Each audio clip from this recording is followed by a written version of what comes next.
I want to begin my statement by saying that when it comes to responding to the serious allegations of rape that occurred in a minister's office in this building, I have at all times been guided by the bravery and courage of a young woman who chose to speak up and about an alleged incident in her workplace. I have always acted ethically and with basic human decency on all matters related to Ms Higgins, and I will continue to do so. I will always support women to come forward, and I will always respect their confidence when it is sought. Over the past week, Coalition members, including those at the centre of the rape allegations, have been alleging that I have misled the Senate over comments I made almost 2 years ago. I reject those allegations. I take my responsibilities to this place as a senator very seriously, and I have always conducted myself with the highest levels of integrity, and I always will.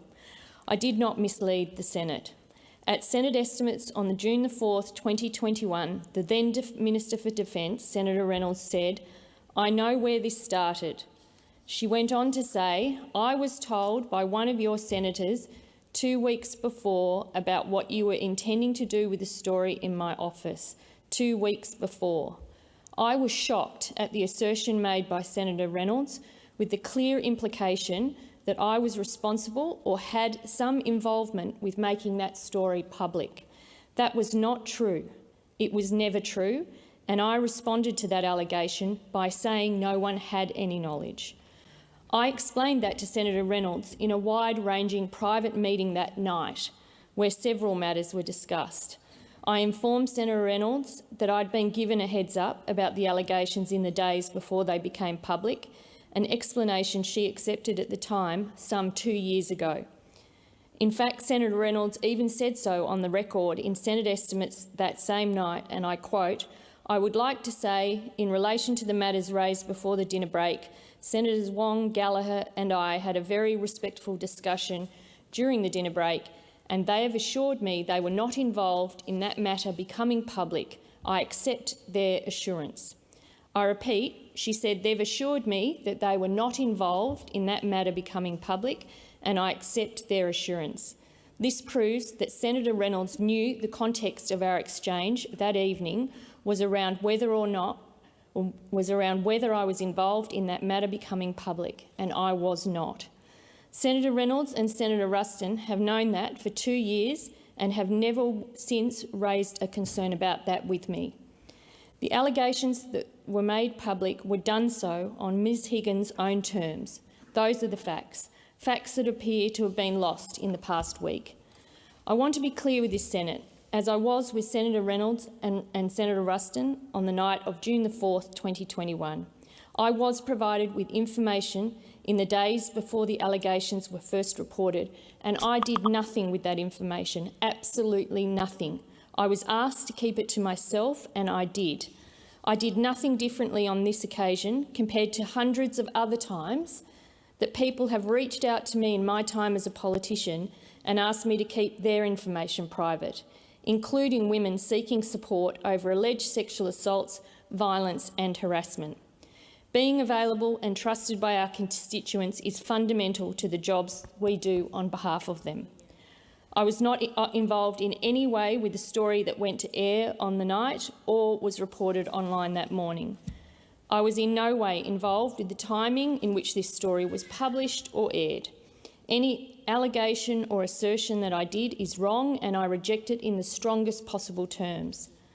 It seems most of the discussion in the media this past week has been about what I did with information I had in the days leading up to Ms Higgins' allegations becoming public. But the fact remains that those who owed Ms Higgins a direct duty of care had known of this for almost 2 years and did nothing to make changes or improve culture and safety in the workplace where this incident had occurred. And can I say to the Senate, we must not lose perspective on what matters here.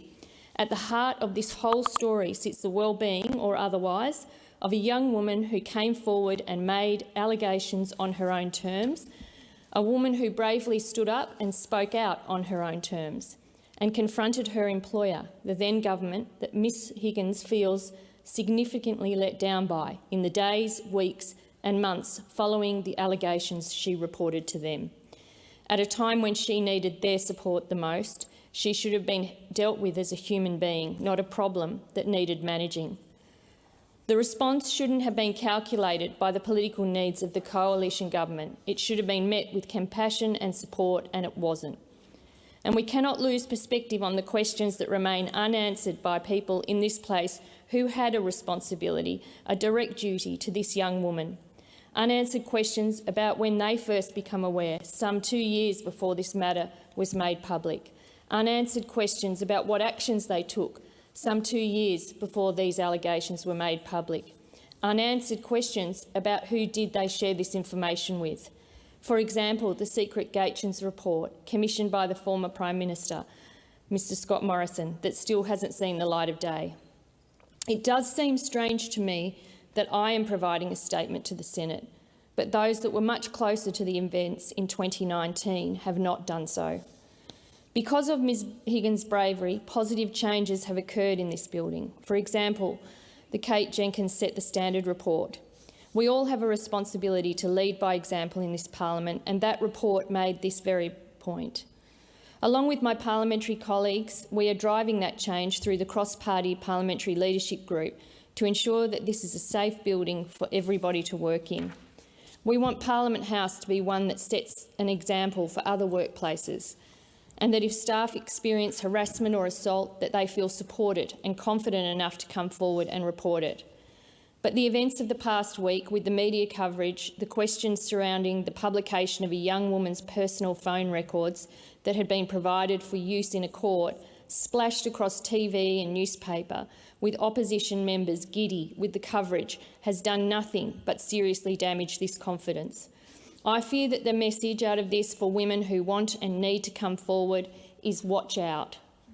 Women who may now choose to keep allegations of serious sexual or violent abuse silent, to suppress the trauma and feel as though justice will always elude them.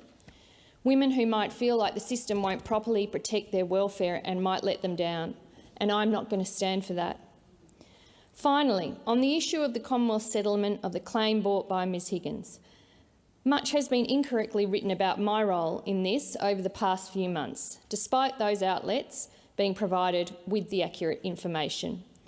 So that this is crystal clear for this chamber and beyond, the Minister for Finance has no decision-making role in processes around significant legal matters. Absolutely none. Paragraph 3.2 of the Legal Services Directions provide that significant claims against the Commonwealth may not be settled without the agreement of the Attorney-General. The Attorney-General has made clear he was the decision-maker on behalf of the government on this matter. This has been made clear to all of those outlets that continue to misreport this fact. I have made my position clear to this senator today.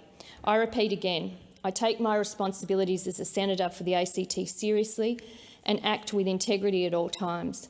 This integrity is something I have displayed throughout my career and through my response to Ms Higgins' rape allegations.